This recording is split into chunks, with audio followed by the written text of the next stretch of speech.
నా పేరు జ్యోతి. మేమందరం లావణ్య మేమందరం కలిసి 5th క్లాస్ నుంచి చదువుకుంటున్నాం.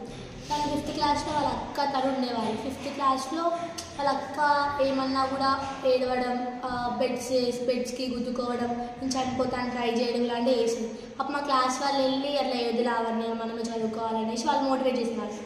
తర్వాత మళ్ళీ 7th క్లాస్లో వరకు అట్లనే వేసినారు. అక్కతో కొట్టుకోవడం, తిట్టడం, మళ్ళీ గుద్దుకోవడం ఇట్లనే వేసింది. మళ్ళీ 8th క్లాస్కి ఇక్కడికి షిఫ్ట్ అయిన తర్వాత కింద మేడం కూడా చెప్పి ఇట్లా చదువుకోవాలా, నేను చదువుకోకపోతే ఎట్లా అనేసి చెప్తే నేను చదవట్లేదు. చదవకపోయేసరికి వాళ్ళ పేరెంట్స్కి కంప్లైంట్ చేసింది మేడం. కంప్లైంట్ చేస్తే అట్లా కంప్లైంట్ చేసినంత అది ఏడుస్తుంది. ఏడ్చి ఇక్కడ షార్ట్నర్ బ్లేడ్ ఉంటుంది సార్, ఆ షార్ట్నర్ బ్లేడ్ చేతిలో పట్టుకొని నేను చనిపోతే నాకు బతకాలని లేదు, మమ్మీ వాళ్ళని మనం చూసుకోమని చెప్పు అట్లా వాళ్ళ అక్కకి చెప్పేది సార్ తను. అట్లా మా క్లాస్ వాళ్ళు వెళ్ళి అప్పుడు ఆపినారు. మళ్ళీ తర్వాత 9th క్లాస్లో మంచిగానే ఉంది. మళ్ళీ 10th క్లాస్కి వచ్చిన ఫస్ట్లో మంచిగా ట్రై చేసింది చదువుకోవాలనేసి. మళ్ళీ దసరా నుంచి వచ్చిన తర్వాత మళ్ళీ కూడా వచ్చింది ఇంటికి 2 డేస్కి ఇంటికి వెళ్ళింది. మళ్ళీ వచ్చింది 2 డేస్కి ఇంటికి వెళ్ళింది. మళ్ళీ వచ్చింది ఫీవర్ మళ్ళీ ఇంటికి వెళ్ళింది.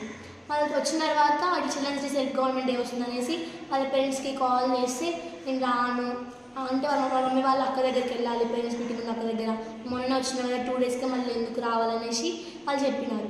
అయితే నేను రాండి అనేసి ఆమె ఏడ్చింది. ఏడ్చి వాళ్ళు రానని చెప్పింది. మళ్ళీ నైట్ మాకేం చెప్పింది, చనిపోయినట్టు కళ వచ్చింది, దూరం నుంచి కళ వచ్చిందని చెప్పింది. అంటే కళ్ళు మూసుకోగానే మనకి ఇట్లా కళ వస్తాయి కదా, కళలు వస్తాయి కదా సడన్గా ఉలికి పడతాం కదా. ఇంటరాక్ట్ అవ్వకపోయేది సార్, పక్క క్లాస్ వాళ్ళతో ఉండేది ఎక్కువ. అసలు ఎప్పుడు మనం పాయింట్ అవుట్ కూడా చేయలేదు సార్, ఒక్కని కూడా తిట్టారు క్లాస్లో. రీడింగ్ అయినా కూడా ఎప్పుడైనా రూల్ నెంబర్స్నే ఎక్కువ రూల్ నెంబర్స్ని పిలిచేవాల్సింది ఎక్కువ. అంటే మాకు ఏ ప్రాబ్లమ్స్ ఉన్నా కూడా ఏ ప్రాబ్లమ్స్ ఉన్నాయి, ఏమైనా ప్రాబ్లమ్స్ ఉన్నాయా, ఏమైనా ఎట్లా కంఫర్ట్గా ఫీల్ అవుతున్నారా లేదా అని మాతో మంచిగా ఇంటరాక్ట్ అవుతారు సార్, మంచిగా టీచర్ అని అడుగుతాడు సార్. కానీ అమ్మ ఎట్లా చెప్తే మరి సార్.